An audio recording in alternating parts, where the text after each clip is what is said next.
Greetings, YouTube. The doctor is in. Dr. Urius Papers here, coming at you with another commentary on Dungeons and Dragons. And today we're going to be talking about the last subclass from Heroes of Faerun, Forgotten Realms, and that is going to be the Bladesinger. Now, to talk about this class, we have to talk about the old Bladesinger, the Legacy Bladesinger, because this is a remake of this, and there were some significant changes. So, we've got a lot to go over, a lot to talk about. Stay tuned and don't go anywhere.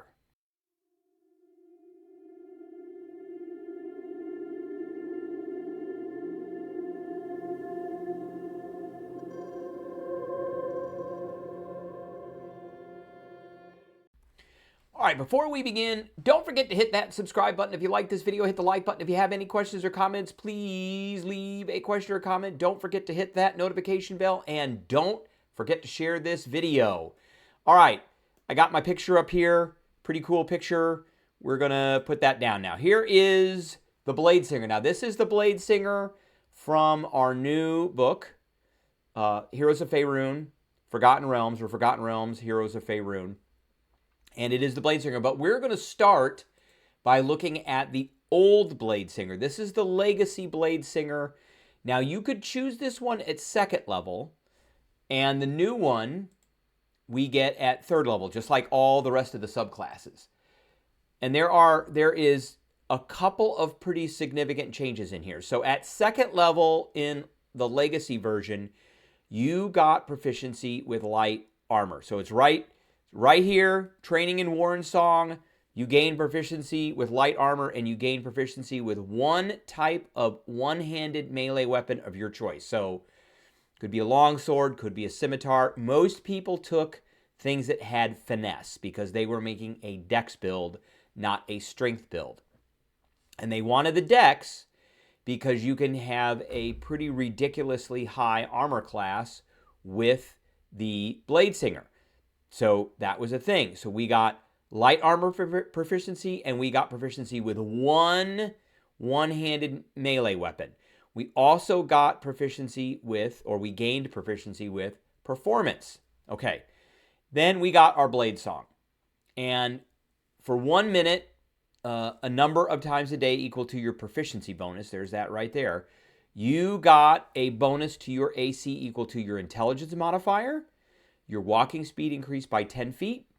You had advantage on Dex acrobatics checks, and you gain a bonus to any Constitution saving throw you make to maintain concentration. The bonus equals your intelligence modifier. So, typically people had a +3 or +4 to their Dex bonus. And depending on how you wanted to build the Bladesinger, maybe you were not heavy on spells, but you were heavier on melee attacks with that finesse weapon that you had. Therefore, your dex would be higher than your intelligence modifier. But again, you know, you would get as much as you could out of that. So +3 to dex, +4 to intelligence, or +4 to dex, +3 to intelligence. That was your decision. So that was the initial set of features that we got with the Bladesinger. So let's take a look at the new Bladesinger. Here it is. And there's a bunch of flavor here. So they start out right away at level 3 with the Bladesong. So as a bonus action, so is this a bonus action? You can invoke an elven magic. You can use a bonus action to start the Bladesong. So that didn't change. That's the same.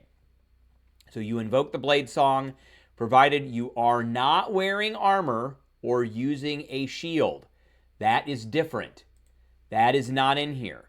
You can invoke the elven magic, provided that you aren't wearing medium armor or heavy armor or using a shield. Okay?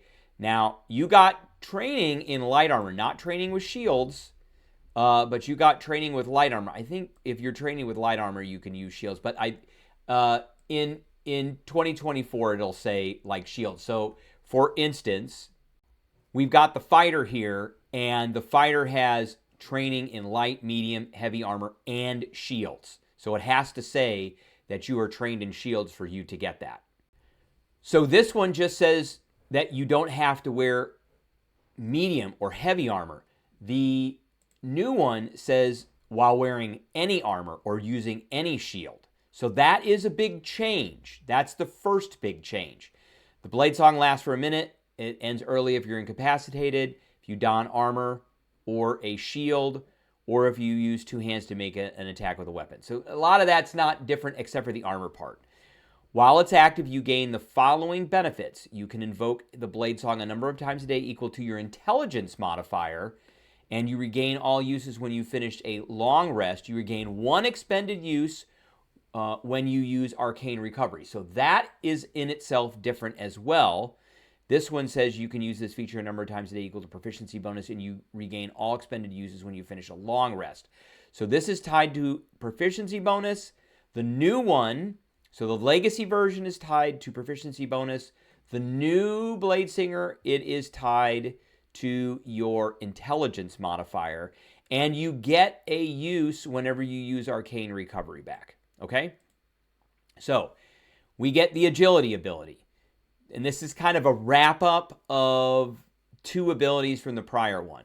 You gain a bonus to your AC equal to your intelligence modifier, so we still get that, and your speed increases by 10 feet. We still get that, and we have advantage on dexterity acrobatics checks. We still get that. So they took 3 abilities, 3 bullet points from the Bladesong, 1, 2, 3, and they put them in one thing. That was kind of a framework change, a formatting change that 2024 made, where they just kind of combined a bunch of things. Then you get blade work. Whenever you attack with a weapon which you have the proficiency, you can use your intelligence modifier for the attack and damage instead of your strength or dexterity. That is different because that is not here. Now that's while your Bladesong is going on. So there's no such thing about changing out attack modifiers here at all with this. So that's an addition to this. I think that's a good addition to this. I think the intelligence modifier is also a good addition. And then lastly, focus. When you make a Constitution saving throw to maintain concentration, you can add your intelligence modifier, and that's also here too. That's right here. So that didn't change. So we got a few little additions. Now they put the training in the war and song. So at first one it says you gain proficiency with all melee martial weapons that do not have the two-handed or heavy property. All of them. Before it was just one, now it's all of them. Then you can use a melee weapon with which you have proficiency as a spell casting focus or foci for your wizard spell. So that's an addition too.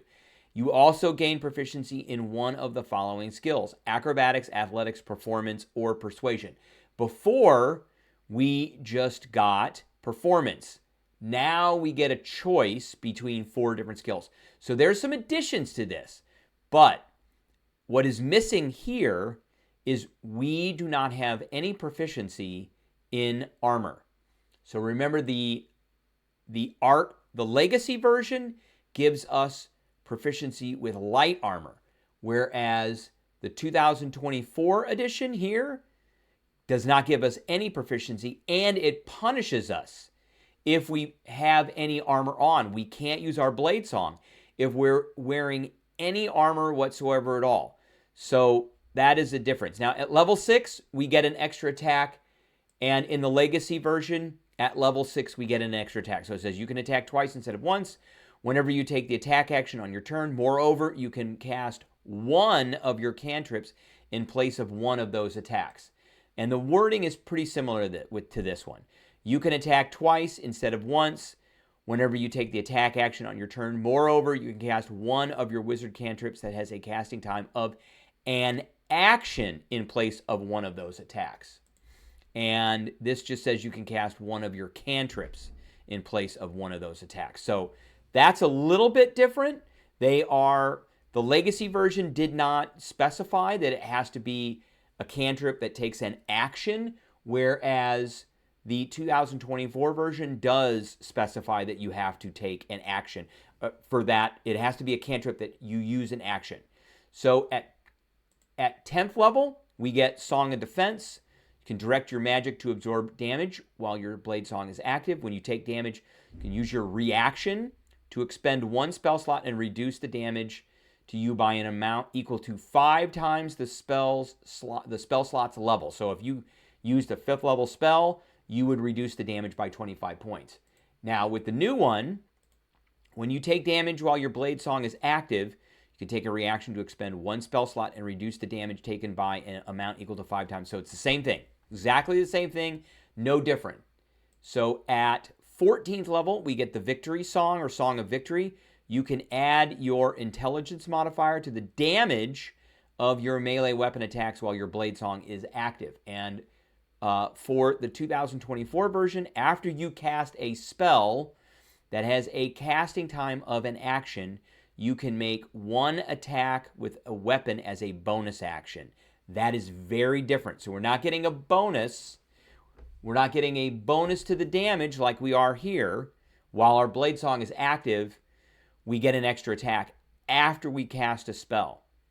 And that spell has to have a casting time and action, and we're going to make that attack with our weapon as a bonus action. Now, it doesn't say anything in here at all about not being able to use our ability modifiers for the damage and to hit for that. So a lot of these bonus action attacks will specify that you're not allowed to use your ability modifier for the damage of that attack itself. So one thing I do want to look at, and that is the difference between these with regards to this armor. Whereas with the Legacy version, we got proficiency with light armor versus this one where we do not get any proficiency with armor whatsoever at all, and we get punished if we use armor. So let's take a look at that. So the main way that a Bladesinger got their armor class in the Legacy version in 5e was either with studded leather armor or with mage armor. And it's basically the same. It's mage armor for the 2024 version because they can't use studded leather. So let's assume that the Bladesinger is going to be wearing studded leather and that they're going to have a dexterity modifier of at least +3, maybe +4, depending on how you wanted to move forward. So if they got a +3 or +4, if you are wearing studded leather, you're going to have a base, and that's very important. That term appears under the definition of armor class in the player's handbook, and that's an important term to understand, base armor class, because it's where you start, and then that's where you can start adding modifiers to it. And I'm gonna be doing a video here to kind of explain what I mean by that and what armor class really means. But the studded leather armor gives you a base of 12 plus, we're going to call it a +3, so that makes it a 15, or if it's a +4, a 16. Whereas mage armor gives us a 13 plus dex modifier. So that means we're going to start out with a base of 16 or 17, depending on what our dex is. Now, the old mage armor basically did exactly the same thing. It's 13 plus its dex modifier, and it ends if you don any armor. So they're both essentially the same. They last for 8 hours, so you're not always going to have mage armor on, and it does require a spell slot. So the 2024 Bladesinger, their main way of getting armor class is going to come from mage armor, not from wearing studded leather. Studded leather can basically be used, they can be worn the whole time. Now, at first, it's going to start out lower than mage armor. But as soon as you get enchanted studded leather, and we're going to talk about another magic item, then these two things start to space apart. So one will outpace the other. And if you have +2 studded leather, then it has now outpaced mage armor completely. And this is also assuming that we are using bracers of defense, a cloak of protection, and a ring of protection. So bracers gives you a +2, the cloak gives you a +1, and the ring of protection gives you a +1. I've got those up here as well. Here's the bracers, +2. Here's the cloak, +1. Here's the ring, +1. So if we go back here, and we've got studded leather armor, which is a 12, plus our dex modifier, let's just call it 3, so that's 15. And then we add a bonus of +2 onto the studded leather. That makes it 17. 2 for the bracers, that's 19. 1 for the ring is 20. 1 for the cloak is 21. So it gets us all the way up to 21. It's 22 if we have a dex modifier of +4. Now, if we're using the mage armor method, then we can't raise that 13 anymore. So the base on the studded leather, if it's +2, goes from 12 to 14. This one is stuck at 13. We can't do anything about that whatsoever at all. So it's still 16 base, so 13 plus the 3 for dex. And then if we got the bracers, that's 18. We got the cloak is 19. We got the ring is 20. And that's as far as we go. 21 if we have a +4 dex. That's as far as we go. And you will not be able to get higher than that very easily just walking around. I'm talking just walking around, not casting any spells like Shield or Shield of Faith or any of that kind of stuff. Just walking around with Mage armor on and those 3 magic items. So let's talk about a few other items that we might be able to use for the Bladesinger. So this is a new one, kind of. It's in the new Dungeon Master's Guide, Elven Chainmail, and this is actually something that you might want to think about looking for. It is Elven Chain. Now, there's a caveat to this one, however. So it says you gain a +1 to armor class while you wear this armor. You are considered trained with this armor, even if you lack training with medium or heavy armor. And Chain Shirt is technically medium. So it gives you a 13 plus your dex modifier plus the 1. I don't know why they didn't plunk that down in there. 13 plus, but the dex modifier is maxed out at +2. So this becomes 15 with the dex, and then 16 with the armor class bonus, and it essentially works out to be the same as mage armor. However, mage armor only lasts for 8 hours. This has no shortening of its duration. It's however long you wear the chain shirt. I think another really important item to consider, and this is an artifact, it's legendary, so you're not going to be getting this right away, obviously. It's very powerful. So is the Robe of the Archmagi. If you are not wearing armor, your base armor class is 15 plus your dex modifier, and there's no cap on the dex modifier. And then you have advantage on saving throws against spells and other magical effects, and your spell DC and spell attack bonuses is increased by 2. Now, that's important, and the reason that's important is as a Bladesinger, you are probably not going to be carrying this around. And the reason I say that is because you are going to have a weapon in one hand. That is your arcane focus. You would have to have this in your other hand because you have to hold this to use it. And the arcane grimoire is what increases the DCs and the bonus to attack with your spell attacks. And the reason I say that you cannot be carrying that around is because of this. Spellcaster must use at least one of their hands to perform these movements. So there you go. That's the problem. You have to have a free hand. So if you got a book in one hand and you've got a sword in the other hand, you have no free hands. You can ignore the material component because the sword acts as your arcane focus. So that nixes that. But anything that has a somatic component, you can forget it. You're not going to be doing that. So as far as the new Bladesinger goes, what grade do I give it? Well, I love the old Bladesinger. I love the old Bladesinger. It was a great class. I was going to give that one an A-. The new Bladesinger has a lot of things on top of it that are not in the base, the legacy version. So we might be able to use this more times, our Bladesong more times starting out. Later on when we gain levels, that's going to be washed out.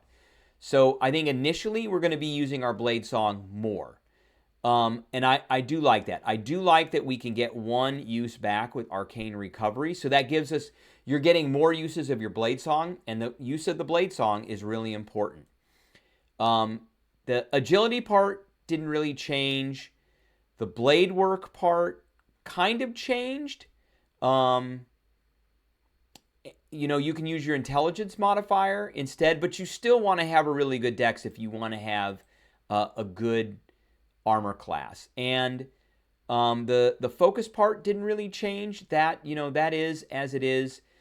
The training that is kind of a negative against this. The lack of armor, I think that's a negative. But you can use your weapon as a spellcasting focus where you couldn't before. That's good. You get all weapons, so all melee weapons. So you can kind of switch in between instead of one weapon. So some of these things kind of wash out. And then finally, you gain proficiency in one of these, not just performance. Now, some of these are charisma, persuasion is charisma, performance is charisma, athletics is strength. Really, they want you to take acrobatics because you get advantage on acrobatics checks. So a lot of those things are a wash. They're a little bit of an add on top of it because they took away the armor. I think with the Song of Victory, this is kind of a wash too. You are getting an extra attack instead of doing some extra damage on the attacks that you have. So it is what it is. All the rest of it is basically the same. You're able to use 2 attacks. You get a cantrip in the use of those attacks, which you want to do. So I think it's okay. So I'm going to keep it as an A-. It's not that big a deal. It is a little bit of a nerf, but they did kind of swap in some things that make up for taking away the armor. You can still get a pretty high armor class, especially with using the chain shirt to replace the mage armor and then putting shield on. Of course, I'm not going to ignore shield. Shield is a big part of that. All right, that is the video that I have for everybody today. I appreciate everybody tuning in, and I will catch everybody